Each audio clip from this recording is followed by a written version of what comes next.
నమస్కారం. Ahalya TV news కి స్వాగతం. ఈనాటి వార్తా విశేషాలు. ప్రత్యేక మూలధన పెట్టుబడి సహాయం కింద రాష్ట్రానికి అదనంగా 5,000 కోట్ల రూపాయలు కేటాయించాలని కేంద్ర ఆర్థిక మంత్రి నిర్మలా సీతారామన్ ని ముఖ్యమంత్రి చంద్రబాబు కోరారు. ఢిల్లీలోని ఆర్థిక శాఖ కార్యాలయానికి వెళ్లిన చంద్రబాబు నిర్మలమ్మతో సమావేశమయ్యారు. ఆంధ్రప్రదేశ్ కి ఇప్పటి వరకు ప్రత్యేక మూలధన పెట్టుబడి సహాయం కింద 2,010 కోట్లు లభించాయని, పెండింగ్ లో ఉన్న మూలధన ప్రాజెక్టులు పూర్తి చేసేందుకు 5,000 కోట్లు కేటాయించాలని వినతి పత్రం అందజేశారు. 2024-25 ఆర్థిక సంవత్సరానికి సంబంధించిన సింగిల్ నోడల్ ఏజెన్సీ ప్రోత్సాహక పథకం మార్గదర్శకాల ప్రకారం రాష్ట్ర ప్రభుత్వం ఎంపిక 250 కోట్ల రూపాయల విడుదలకి తగిన ఉత్తర్వులు ఇవ్వాలని కోరారు. తూర్పు ప్రాంత రాష్ట్రాల సమగ్ర అభివృద్ధి కోసం కేంద్రం ప్రకటించిన పూర్వోదయ పథకం వలన ఆంధ్రప్రదేశ్ కి మేలు జరుగుతుందని, త్వరగా విధి విధానాలు రూపొందించి ఈ పథకాన్ని అమల్లోకి తేవాలని ముఖ్యమంత్రిని కోరడం జరిగింది. సాయంత్రం ఎకనామిక్ టైమ్స్ నిర్వహించే సదస్సులో సీఎం పాల్గొంటారు. వైసీపీ నేతలు భగవంతుణ్ణి రాజకీయాల్లోకి లాగుతున్నారంటూ మంత్రి ఆనం రామనారాయణ రెడ్డి ఆవేదన వ్యక్తం చేశారు. ప్రతిపక్ష హోదా దక్కకుండానే ప్రతిపక్ష నేతగా ప్రకటించుకొని హిందువులపై రాజకీయాలు చేస్తున్నారని ఆగ్రహం వ్యక్తం చేశారు. జగన్ నేతృత్వంలో వైసీపీ నేతలంతా హిందూ ధర్మాన్ని విమర్శల పాలు చేయటమే పనిగా పెట్టుకున్నారని విమర్శించారు. నేరుగా ఆరోపణలు వస్తూ ఉంటే ఎదుర్కోలేని జగన్ డైవర్షన్ రాజకీయాలకి పాల్పడుతున్నారని ఆనం మండిపడ్డారు. ముఖ్యమంత్రి ఆదేశాల మేరకు దేవాదాయ శాఖల్లో ఖాళీల భర్తీకి శ్రీకారం చుట్టామని తెలియజేశారు. సీజీఎఫ్ ద్వారా నిధులు మంజూరు చేసి పాడైన దేవాలయాల అభివృద్ధికి శ్రీకారం చుట్టామని మంత్రి తెలిపారు. కాంగ్రెస్ పార్టీ నాయకుడైనటువంటి జగన్మోహన్ రెడ్డిని, ఆయన అనుచర గణాన్ని దేవుడు క్షమించడు. శ్రీ వెంకటేశ్వర స్వామి సన్నిధిలో నువ్వు వైకుంఠం పైనే విషం జిమ్మేటువంటి పరిస్థితులు, జరగనివి జరిగినట్లుగా నీ మీడియాలో వివిధ రకాలుగా ప్రచారం చేస్తే ప్రజలు నమ్ముతారనేటువంటి ఒక తప్పుడు ఆలోచనని, మార్గాన్ని ఎంచుకున్నారు. మీరు ఒక సైకోలాగా ఆనందం పొందడానికి దేవుణ్ణి కూడా దూషించే పరిస్థితి వచ్చింది. మీకు రాష్ట్రం నుంచి ప్రజలు నిన్ను ఇంటికి పంపించారు. నీ ముఖార విందాన్ని శాసనసభలో చూడలేమని చెప్పి పక్కకు పంపించారు.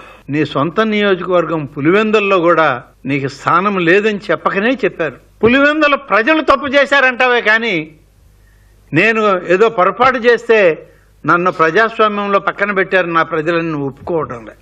ఎక్కడ చూసినా అరాచకాలు, దోపిడీ, అవినీతి ఇవన్నిటినీ ప్రజల మనసుల్లో నుంచి తుడిచివేయడానికి కొత్తగా ఒక డైవర్షన్ పాలిటిక్స్ మొదలుపెట్టావు. నీ మీదకి నేరుగా ఏదైనా ఒక ఆరోపణ వచ్చినా ఎదుర్కొనేటువంటి ఆత్మస్థైర్యం నీకు లేదు. డైవర్షన్ పాలిటిక్స్తో ఇవాళ అందరి మనసుల్లోంచి ఒక్కసారిగా నిన్ను మర్చిపోవాలంటే ఏం చేయాలి అంటే, దైవాన్ని దూషిస్తే, దైవ కార్యక్రమాల మీద బురద జల్లితే అందరూ ఆ వైపు చూస్తారు, నా వైపు చూడకుండా అనేటువంటి తప్పుడు ఆలోచన ఇది. అందుకనే ఇవాళ ఈ యొక్క దైవ దూషణ పట్ల నువ్వు ఆకర్షితుడు అయ్యావు.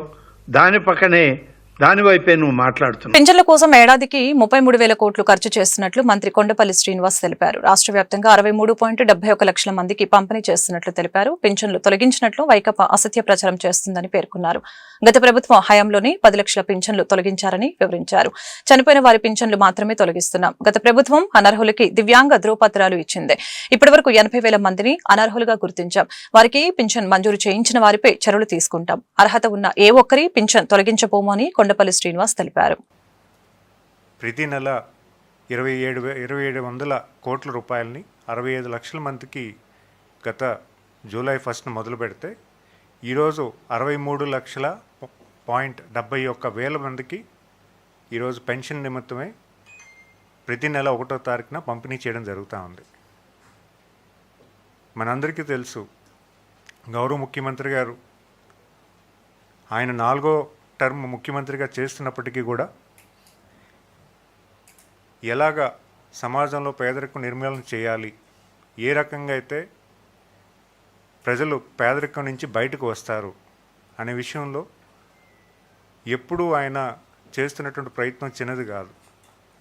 గతంలో డ్వాక్రా సంఘాలు ఏర్పాటు చేసి మహిళలు ఎలాగ అభ్యున్నతి తీసుకురావాలి, మహిళల ద్వారా ప్రతి కుటుంబం కూడా పేదరికం నుంచి ఎలా బయటికి రావాలని ఆయన తీసుకున్నటువంటి నిర్ణయాలు ఈరోజు దేశం అంతా కూడా ఆచరిస్తున్న జరుగుతూ ఉంది. మరి అలాగే ఈ పెన్షన్స్ కూడా అంతే ప్రాధాన్యతతో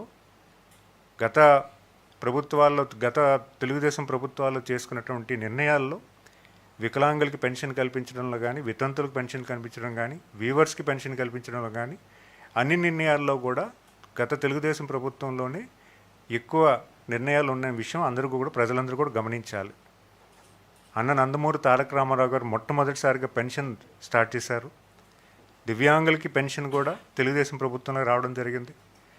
అండ్ ఎందుకంటానంటే ఇవన్నీ కూడా తెలుగుదేశం ప్రభుత్వ హయాంలోనే పెన్షన్ అనేది ఎవరైతే బలహీన వర్గాలు ఉన్నాయో వాళ్ళు పేదరికం నుంచి బయటికి రావాలి, కొంత సాయం చేకూర్చాలి, కొంత సాయం వాళ్ళకి అందితే ఖచ్చితంగా వాళ్ళు వృత్తి ధర్మాన్ని చేసుకుంటూ వాళ్ళు అదనపు ఇన్కమ్ కింద ఇది ఉంటుందని ఒక ఆలోచనతో ఇవ్వడం జరిగింది. మరి అంతేకాకుండా వృద్ధాప్యం పెన్షను ఈరోజు గ్రామాల్లో మేము ప్రతి నెల 1వ తారీఖు వెళ్తూ ఉంటే చాలామంది వృద్ధులందరూ కూడా చాలా సంతోషంగా ఉన్నారు. ఎందుకంటే ఈరోజు ఎవరి మీద ఆధారపడకుండా గౌరవంగా గర్వంగా వాళ్ళు బతికే పరిస్థితి ఈరోజు గౌరవ ముఖ్యమంత్రి గారు అవకాశం కల్పించారు. ఎందుకంటున్నారంటే మేము వెళ్తున్నప్పుడు వాళ్ళు తీసుకొచ్చినటువంటి పలకరింపు కానీ వాళ్ళు తీసుకొచ్చినటువంటి మాకు చూపించినటువంటి అభిమానం కానీ. ఏపీలో వైఎస్ఆర్సీపీ నేతల విషయంలో కూటమి ప్రభుత్వం కక్షపూరిత వైఖరిని అవలంబిస్తుందని మాజీ మంత్రి వైఎస్ఆర్సీపీ ఎమ్మెల్యే పెద్దిరెడ్డి రామచంద్రారెడ్డి తీవ్రంగా విమర్శించారు. శుక్రవారం ఆయన రాజమండ్రి సెంట్రల్ జైల్లో నిర్బంధంలో ఉన్న తన కుమారుడు ఎంపీ మిథున్ రెడ్డిని కలిసి వివరాలు తెలుసుకున్నారు. అనంతరం మీడియాతో మాట్లాడారు. పెద్దిరెడ్డి మాట్లాడుతూ మిథున్ రెడ్డికి కోర్టు ఆదేశాల ప్రకారం ఇవ్వాల్సిన సదుపాయాలు కూడా సరైన విధంగా అమలు కావటం లేదని చెప్పారు. ఇది పూర్తిగా ప్రభుత్వం కక్షపూరితంగా వ్యవహరిస్తుందనే విషయానికి నిదర్శనమని అన్నారు. గతంలో జైలు వద్ద పోలీసుల ఆంక్షలు ఎలా ఉండేవో ఇప్పుడు ఎలా ఉన్నాయో ప్రతి ఒక్కరికి స్పష్టంగా తెలుస్తుందని తెలిపారు. అలాగనే చంద్రబాబు నాయుడు సెంట్రల్ జైల్లో ఉన్న సమయంలో అప్పటి ప్రభుత్వం ఇలాంటి వ్యవహారం ఎప్పుడూ చేయలేదని గుర్తు చేశారు. మిథున్ రెడ్డి జైలు నుంచి బయటకు వచ్చిన తర్వాత మరింత బలంగా సమర్థవంతంగా ప్రజల కోసం పనిచేస్తారనే నమ్మకం ఉంది అని పెద్దిరెడ్డి వ్యాఖ్యానించారు. విధంగా ఇంత కక్షపూని వ్యవహారం చేస్తూ ఉన్నారు. జైలు సిబ్బంది కానీ బయట పోలీసులు కానీ అందరూ కూడా చాలా కక్షపూరితంగా వ్యవహారం చేస్తూ ఉన్నారు. ఇది ఒక ప్రభుత్వం చేయాల్సింది కాదు, కానీ ఈ ప్రభుత్వం చేస్తూ ఉంది. దీనికి తప్పనిసరిగా ప్రతిఫలం తీర్చుకోక తప్పదని చెప్పి తెలియజేస్తూ ఉన్నాను. ఏవి కూడా పూర్తి స్థాయిలో అక్కడ అమలు కావడం లేదు. మరి దానికి కూడా ప్రభుత్వమే బాధ్యత వహించాలా. మరి మాకైతే పశ్చాత్తాపం లేదు. ఏది ఉన్నా ఏది లేకపోయినా ఆరోగ్యంగా ఆయన బాగానే ఉన్నాడు, ధైర్యంగా ఉన్నాడు. తప్పకుండా బెయిల్ వచ్చిన తర్వాత తిరిగి ప్రజా జీవితంలో అంతకంటే ఎక్కువగా గతంలో కంటే ఎక్కువగా రాణిస్తాడని చెప్పి భావిస్తూ ఉన్నాను. కూటమి ప్రభుత్వం వ్యవసాయాన్ని గాలికి వదిలివేసిందని వైసీపీ నేత మాజీ మంత్రి కాకాని గోవర్ధన్ రెడ్డి పేర్కొన్నారు. సీఎం చంద్రబాబు సెట్టింగ్లు వేయించుకుని మాటలు చెప్పడం తప్ప రైతులకి చేసిందేమీ లేదని మండిపడ్డారు. రాష్ట్రంలో అసలు వ్యవసాయ శాఖ పనిచేస్తుందా? ఒక పంటకు కూడా గిట్టుబాటు ధరలు లేవు. అతివృష్టి అనావృష్టితో రైతులు ఇబ్బందులు పడుతున్నారు. పంటలు దెబ్బతిన్న చోట్ల కనీసం సమీక్షలు కూడా నిర్వహించడం లేదు. అన్నదాతల గురించి ఆలోచించని దుర్మార్గమైన ప్రభుత్వం అని పేరు తెచ్చుకున్నారు. చంద్రబాబు ప్రభుత్వంలో దోచుకోవటానికి మాత్రమే కూటమి నేతలు ఉన్నారు. యూరియా పక్కదారి పడుతుందని వాళ్ళ పత్రికల్లోనే వార్తలు రాశారని కాకాని గుర్తు చేశారు. రైతులు అనేక రకాలైనటువంటి ఇబ్బందులు పడుతుంటే ఈ రాష్ట్రానికి రైతుల గురించి ఆలోచన చేసేటువంటి ముఖ్యమంత్రి ఉన్నాడా? అసలు వ్యవసాయ శాఖ మంత్రి ఉన్నాడా? ఒక శాఖను నిర్వహిస్తున్నాడా? అసలు ఈ రాష్ట్రంలో వ్యవసాయ శాఖ అనేటువంటిది పనిచేస్తుందా ఈ ప్రభుత్వంలో? ఇవన్నీ కూడా ప్రజలకి రైతులకి ప్రధానంగా వచ్చేటువంటి అనేక అనుమానాలు. ఈరోజు చూస్తే పంటలకి గిట్టుబాటు ధర లేదు అని చెప్పి మిర్చి దగ్గర నుంచి, మామిడి దగ్గర నుంచి, ప్రత్తి దగ్గర నుంచి, పొగాకు దగ్గర నుంచి, కోకో దగ్గర నుంచి, బొప్పాయి దగ్గర నుంచి ప్రతి పంటకి ఈ రోజు పంటకి గిట్టుబాటు, వరి అయితే వదిలేశారు, గాలికి వదిలేశారు. మిగతా పంటలకు సంబంధించి ఎక్కడా కూడా గిట్టుబాటు ధర లేదు అంటే కనీసం స్టేట్మెంట్లు ఇవ్వడం, కొన్ని పత్రికల్లో అనుకూలమైనటువంటి పత్రికల్లో ఆహా ఓహో ఏదో జరిగిపోయిందనేటువంటి భ్రమలు కల్పించడం తప్ప ఎక్కడైనా ఈ ప్రభుత్వం రైతుల గురించి పట్టించుకుని రైతులను ఆదుకున్నటువంటి పరిస్థితి కనిపిస్తుందా? గిట్టుబాటు ధర కల్పించాలనేటువంటి ఆలోచన ఎక్కడైనా ఈ ప్రభుత్వానికి ముఖ్యమంత్రికి ఎప్పుడైనా అనిపించిందా అనేటువంటిది ఈరోజు ప్రధానంగా రైతులు ప్రశ్నిస్తున్నటువంటి అంశం. కరువు వచ్చింది, వర్షం వచ్చింది, ఒక పక్క అతివృష్టి అనావృష్టి, ఎక్కడ ఉలుకు పలుకులేదు.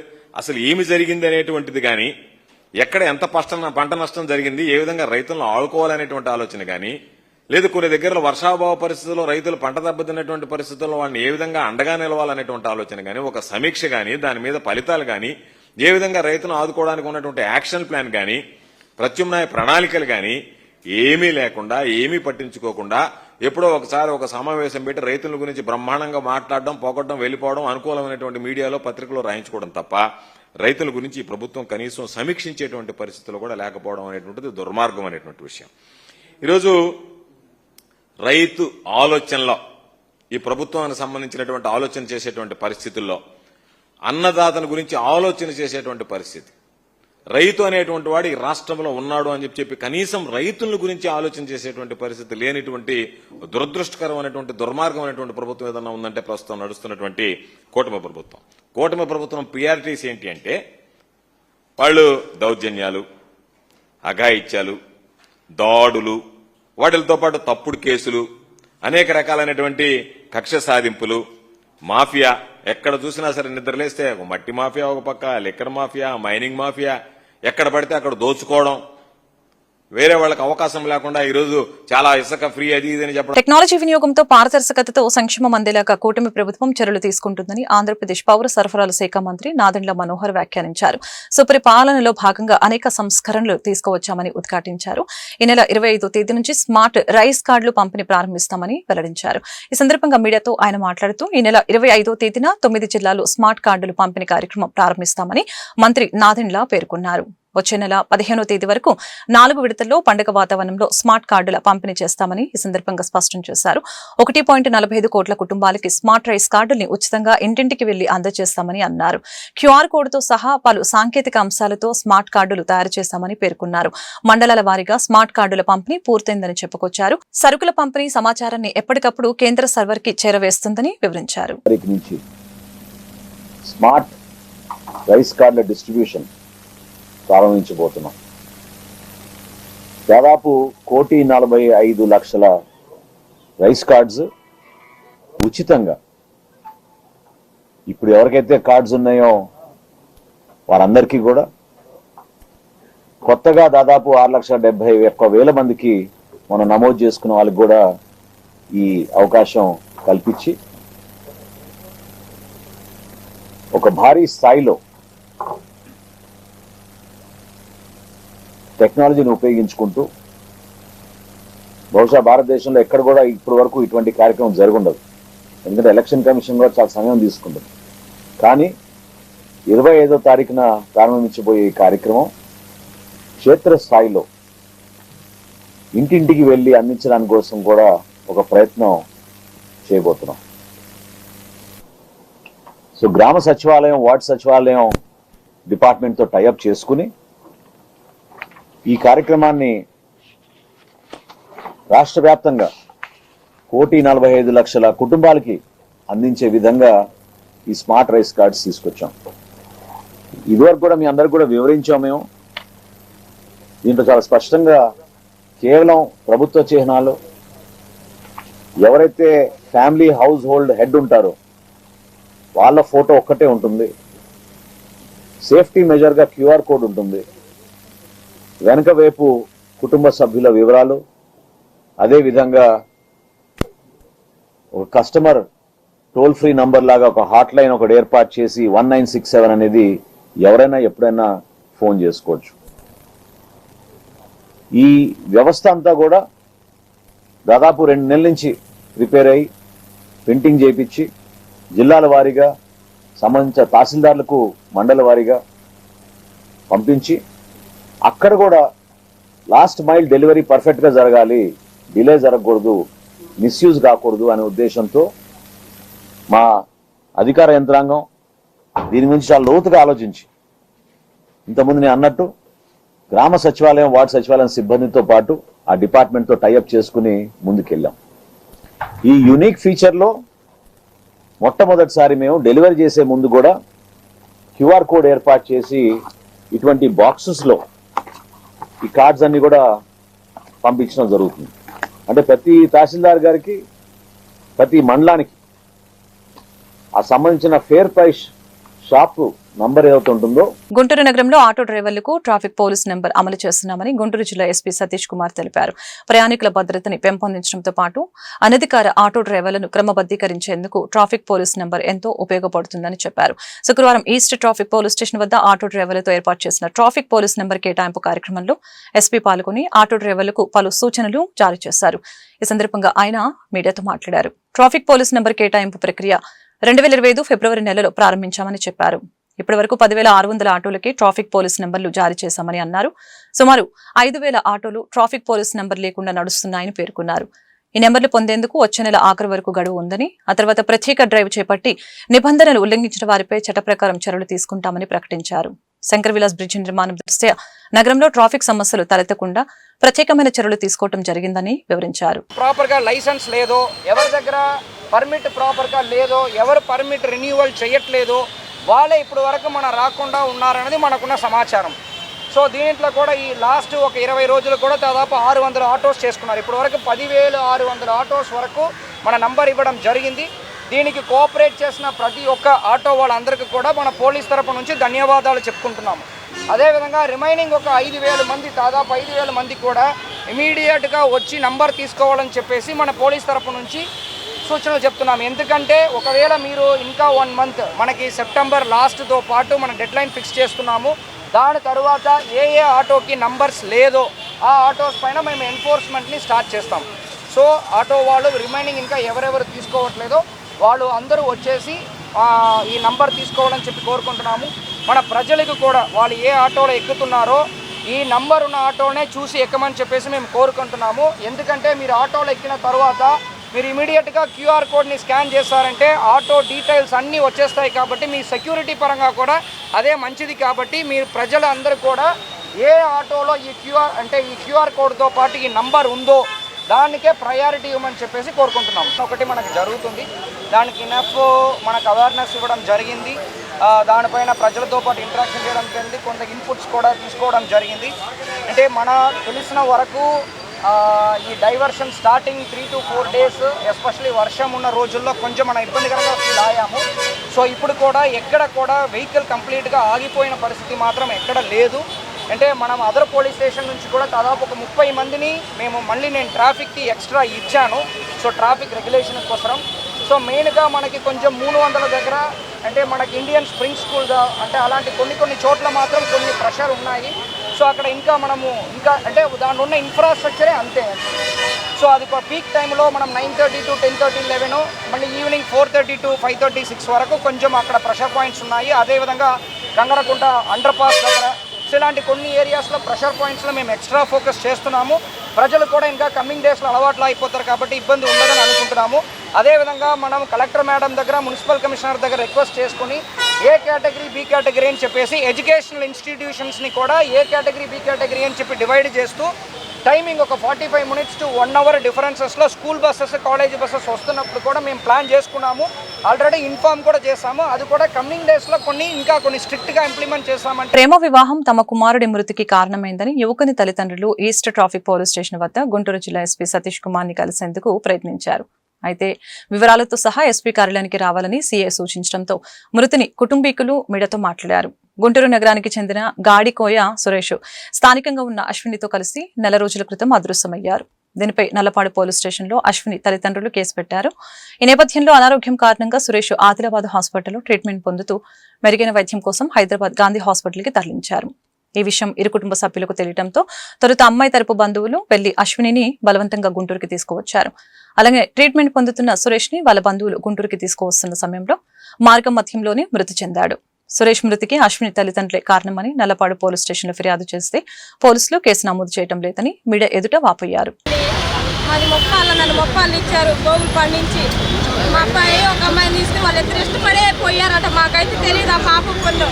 వాళ్ళు వచ్చి మాకు చెప్పిందా మాకు తెలియదు. వాళ్ళందరూ మా ఇంటి మీదకి వచ్చి ఎగబడ్డారు.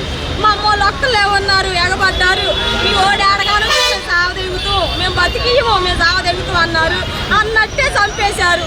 వాళ్ళు కేసు ఎత్తే పోలీసులు వాళ్ళకే సపోర్ట్ ఇస్తున్నారు కానీ మాకెళ్ళి సపోర్ట్ ఇట్లా. మాకాడ కూడా డబ్బులు ఉంటున్నారు. మేము కూడా డబ్బులు పెట్టినాం అయినా కూడా మాకు సపోర్ట్ ఇచ్చారు.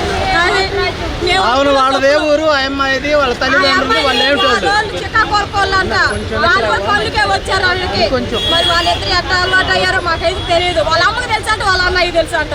మాకైతే తెలియదు. వాళ్ళే మా పిల్లగాని చదువుకారు. మాకు న్యాయం జరగాల. చచ్చిపోయినా కూడా శవాన్ని కూడా చేసుకొచ్చినా కూడా మాకు తెలియదు. మేము మీకు తీసుకెళ్ళి శవాన్ని అన్నారు ఆ ఎస్ఐ గారు. ఆ సునీల్ కానిస్టేబుల్ గారు మీ మొగుల్ని సంవత్సరానికి పనకాలి కొన్ని చేస్తాం అంటున్నారు. మీ కూతురు సంవత్సరాలు పాతి అన్నారు. మమ్మల్ని ఎంత టార్చర్ పెట్టారు. అసలుకి మమ్మల్ని పోతే కొడుతున్నారు. ఏం మాట్లాడరు. ముందు జీఎస్టీ ప్రతిపాదిత మార్పుల్లో భాగంగా 2 స్లాబుల విధానం 5 నుంచి 12% కింద సవరించాలని ఛాంబర్ ఆఫ్ కామర్స్ గుంటూరు జిల్లా గౌరవ అధ్యక్షులు ఆతుకూరి ఆంజనేయులు విజ్ఞప్తి చేశారు. అలాగే లగ్జరీ పన్నుల్ని కూడా తగ్గించాలని సూచించారు. శుక్రవారం గుంటూరు జిల్లా ఛాంబర్ ఆఫ్ కామర్స్ కార్యాలయంలో ఏర్పాటు చేసిన మీడియా సమావేశంలో ఆయన మాట్లాడారు. జీఎస్టీ మీద వచ్చే ఆదాయాన్ని రాష్ట్రాలు పొందే విధంగా ఉంటేనే ప్రజా సంక్షేమం అభివృద్ధి బ్రహ్మాండంగా జరుగుతుందని చెప్పారు. ప్రజల బహుళ ప్రయోజనాలని వ్యాపారుల సంక్షేమాన్ని దృష్టిలో పెట్టుకుని జీఎస్టీలో ప్రతిపాదిత మార్పులు ఉండాలని ఆకాంక్షించారు. సెంట్రల్ గవర్నమెంట్ మన ప్రీతమ నాయకుడు భారతదేశ ప్రధాని నరేంద్ర మోడీ వచ్చిన తర్వాత జీఎస్టీ పెట్టినప్పటి నుంచి కూడా ఛాంబర్ ఆఫ్ కామర్స్ 2 స్లాబ్లే ఉండాలి, 5-12 కావాలి, నిత్యావసర మీద రేటు తగ్గాలి, రైతు పండించే పంట మీద ఏ రకమైన ట్యాక్స్ ఉండకూడదని చెప్పేసి మనం చెప్తా వచ్చాం. అయితే నరేంద్ర మోడీ గారు మంచి మనసు పెద్ద మనసుతోటి ప్రజలను దృష్టిలో పెట్టుకొని వ్యాపారస్తులను దృష్టిలో పెట్టుకొని జిఎస్టీ స్లాబ్ తగ్గించాలి అని చెప్పేసి మంత్రి మండలి జిఎస్టీ కౌన్సిల్కి ఒక రిప్రజెంటేషన్ పంపించింది. 5-18 అని చెప్పి పంపించింది. మేము ఏమన్నామంటే 5-18 కాదు, 5-12 చేయాలి. కాబట్టి ఇన్కమ్ ట్యాక్స్ తగ్గించారు. పేదవాళ్ళకి ఇన్కమ్ ట్యాక్స్ ఎగ్జామ్స్ నుండి ఇల్లు ఫ్రీగా ఇస్తున్నప్పుడు మా ధనవంతులు కూడా ఫ్రీగా హౌసెస్ కట్టుకునే దానికి ఇన్కమ్ ట్యాక్స్ ఎగ్జామ్షన్ ఇవ్వాలి. దాన్ని ఎంత ఖర్చు పెట్టావు, ఏం చేస్తామని లెక్క అడిగేదానికి ఇల్లు లేకుండా మాకు కూడా సొంత ఇల్లు కావాలని చెప్పి ఆలోచన చేస్తూ ఉన్నాం. రైతులు పండించే ముడి పంట మీద ఏ రకమైన ట్యాక్స్ ఇవ్వడానికి వేయకూడదు. అలాగే మందుల మీద సబ్సిడీ ఇచ్చి ట్యాక్స్ వేసే కంటే ఎక్సైజ్ డ్యూటీ వేసే కంటే ఎక్సైజ్ డ్యూటీ లేకుండా ఫ్రీగా ట్యాక్స్ లేకపోతే రైతులకు మేలు జరిగే అవకాశం ఎక్కువగా ఉంటుంది. ఏదేమైనా పెట్రోల్ డీజిలు భారతదేశం అంతా కూడా జిఎస్టీలో కలపాలి. మోడీ గారు మన ప్రధానమంత్రి అయిన తర్వాత అనేక మంచి మంచి కార్యక్రమాలు చేస్తున్నప్పుడు కూడా ఈ తప్పనిసరిగా 5-12 ట్యాక్స్ చేయటం, 40%లో తక్కువ అతి తక్కువ వస్తువు కలపడం, ప్రజలందరికీ మేలు చేసే పరిస్థితిని ఆలోచించడం చేస్తే చాలా సంతోషం. ఇప్పటికే ట్యాక్సెస్ తగ్గించాలని ఆలోచన పెట్టుకొని ఇన్కమ్ ట్యాక్స్ని పెట్టి ఆరోగ్యశ్రీ మీద ఇన్కమ్ ట్యాక్స్ లేకుండా ఇలాంటి కార్యక్రమాలు చేస్తున్నప్పుడు ప్రత్యేకించి ఛాంబర్ ఆఫ్ కామర్స్ 82 సంవత్సరాలుగా ప్రజాసేవల్లో ఉన్నప్పుడు మేము తప్పనిసరిగా మన ప్రధానమంత్రి నరేంద్ర మోడీ గారికి అకౌంట్ ఎంపీస్కి మన ఎంపీలకి ఎవరైనా సరే ప్రత్యేకంగా ఛాంబర్ ఆఫ్ కామర్స్ ధన్యవాదాలు తెలియజేస్తా ఉన్నాం. పద్మవిభూషణ్ మెగాస్టార్ డాక్టర్ చిరంజీవి జన్మదిన వేడుకలు జనసేన పార్టీ నాయకులు 18వ డివిజన్ కార్పొరేటర్ నిమ్మల వెంకటరమణ ఆధ్వర్యంలో ఘనంగా జరిగాయి. ఈ సందర్భంగా ఏర్పాటు చేసిన చిరంజీవి బర్త్డే కేక్ ని ఆయన కట్ చేసి అభిమానులతో ఆనందాన్ని పంచుకున్నారు. ఈ మేరకు ఆయన మీడియాతో మాట్లాడారు. మెగాస్టార్ చిరంజీవికి జన్మదిన శుభాకాంక్షలు తెలిపారు. అభిమానుల ప్రేమానురాగాలతో చిరంజీవి నిండు నూరేళ్లు ఆయురారోగ్యాలతో పాటు అష్టైశ్వర్యాలతో తొలుతూగాలని ఆకాంక్షించారు. చిరంజీవి చేపట్టిన పలు సేవా కార్యక్రమాలు అజరామారమని కీర్తించారు.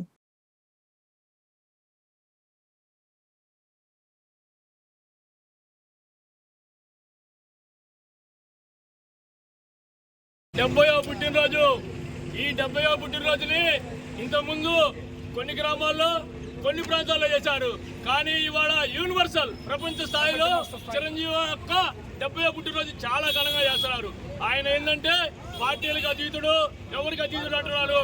కానీ ఆయన భారతరత్న అయినా కూడా పవన్ కళ్యాణ్కి అన్నయ్య ముందు. కాబట్టి మెదడుని గుండెని వేరు చేయలేరు, పవన్ కళ్యాణ్ చిరంజీవిని వేరు చేయలేరు. చిరంజీవి ఎప్పుడు కూడా జనసేన పార్టీ అని మేము గట్టిగా జనసేన తరపున చదువుతున్నాము. మాది ఎప్పుడు జనసేనే, చిరంజీవి కూడా జనసేనే. జై మెగాస్టార్. గుంటూరు పశ్చిమ ఎమ్మెల్యే కార్యాలయంలో శుక్రవారం పద్మవిభూషణ్ మెగాస్టార్ డాక్టర్ చిరంజీవి జన్మదిన వేడుకలు అట్టహాసంగా జరిగాయి.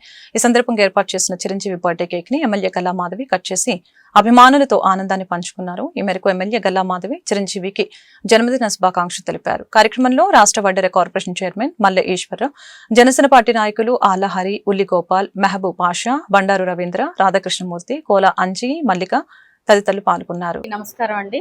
ఈరోజు మన తెలుగుదేశం పార్టీ కార్యాలయంలో జనసేన స్పోక్స్ పర్సన్ ఆళ్ల హరి గారి ఆధ్వర్యంలో ఈరోజు అంగరంగ వైభోగంగా ఇటు కార్యకర్తలు, జనసేన పార్టీ లీడర్స్, అదేవిధంగా అభిమానులు వెల్లువెత్తున ఈరోజు చిరంజీవి గారి 70వ పుట్టినరోజుని పురస్కరించుకొని కేక్ కటింగ్ ఏర్పాటు చేసుకోవడం జరిగింది. మనందరికీ తెలుసు, కేవలం ఒక నటుడిగా కాకుండా ఒక వ్యక్తిత్వం ఉన్న వ్యక్తిగా ఈరోజు సమాజంలో ఉన్న వ్యక్తి చిరంజీవి గారు. ఎందరికో ఆదర్శంగా ఉన్నారు. ఈ రోజుకి ఇప్పటికీ ఆయన కళ్ళల్లోనే మొత్తం అభిమానాన్ని అంతా చూపిస్తా ఈరోజు ఎంతో అశేష జనాన్ని ఆయన చుట్టూ ఉంచుకునే పరిస్థితిలోకి ఆయన తీసుకొచ్చారు అనంటే ఆయన వ్యక్తిత్వం దానికి కారణము. ఎప్పటికీ కూడా మా అందరికీ ఆదర్శప్రాయులు. ఆయన ఇంకా నిండు నూరేళ్లు ఇలాగే ఉండాలి అని చెప్పి కోరుకుంటూ, మా అభిమానులందరం కూడా ఆయన యొక్క ఆయురారోగ్యాలను ఆకాంక్షిస్తూ, ఆళ్ల హరి గారు ఇలాంటి కార్యక్రమాలు అనేక నిర్వర్తిస్తూ ముందుకు వెళ్ళాలి అని చెప్పి కోరుకుంటూ మరొకసారి చిరంజీవి గారికి జన్మదిన శుభాకాంక్షలు. డాక్టర్ మెగాస్టార్ పద్మ విభూషణ్ చిరంజీవి గారి 70వ పుట్టినరోజు సందర్భంగా ఈ రోజున మా ఎమ్మెల్యే, బీసీ లెజెండ్, ప్రజానాయకురాలు, మేము ముద్దుగా పిలుచుకున్నటువంటి ఝాన్సీ లక్ష్మీబాయి, ప్రజానాయకురాలైనటువంటి గల్లా మాధవ్ గారి చేతుల మీదుగా చిరంజీవి గారి పుట్టినరోజు జరుపుకోవడం మా అందరికీ కూడా ఎంతో ఆనందంగా ఉంది. ఒక మనిషి పట్టుదలతో, అంకిత భావంతో, చిత్తశుద్ధితో కష్టపడితే ఎంతటి విజయాన్ని సాధించవచ్చు అనేది నిరూపణకి మెగాస్టార్ కారణం. సినీ పరిశ్రమలో ఎలాంటి అండదండలు లేకుండా స్వయం కృషితో ఎదిగినటువంటి వ్యక్తి చిరంజీవి గారికి ముందు, చిరంజీవి గారి తర్వాత అనే విధంగా ఆ ప్రభావం చూపించినటువంటి వ్యక్తి చిరంజీవి గారు. అలాగే ఆయనకున్నటువంటి కోట్లాది అభిమానుల్ని సేవా తత్పరత వైపు మళ్లించినటువంటి వ్యక్తి చిరంజీవి గారు. రక్తదానం చేయాలంటేనే భయపడేటువంటి రోజుల్లో రక్తం అందకుండా ఎవరు చనిపోకూడదనే ఒక మహోన్నతమైన కార్యక్రమంతో రాష్ట్ర వ్యాప్తంగా ఉమ్మడి రాష్ట్రంలో రక్తదాన శిబిరాన్ని ప్రారంభించి తన అభిమానులతో కోట్లాది మంది ప్రాణాలు కాపాడిన వ్యక్తి. అలాగే ఐ బ్యాంక్ సృష్టించిన వ్యక్తి. అలాగే దేశంలో ఎక్కడ ఏ అవసరం వచ్చినా, ప్రకృతి విలయాలు వచ్చినా సరే, ప్రజలకు ఏ ఆపద వచ్చినా, ఎలాంటి కష్టం వచ్చినా చిరంజీవి గారి అభిమానులు ఉన్నారు. వాళ్ళందరినీ కూడా మీరు సహా చేయండి అని చెప్పి మమ్మల్ని అందరినీ ప్రోత్సహించిన వ్యక్తి. అలాంటి వ్యక్తి ఈ రోజున 70వ సంవత్సరంలో అడుగు పెడుతున్నారు. ఈ సందర్భంగా ఆయనకి భగవంతుని ఆశీస్సులు, ప్రజల ఆశీస్సులు ఎప్పుడు ఉండాలని, ఆయన నిత్య అవనవసరంగా ఇప్పుడు 70 సంవత్సరాలు అంటే ఎవరు నమ్ము అలా ఇంకా కూడా ఉండాలని చెప్పి. ఈ వార్తలు ఇంతటితో సమాప్తం. మరొక బులెటిన్లో మళ్ళీ కలుద్దాం. నమస్కారం.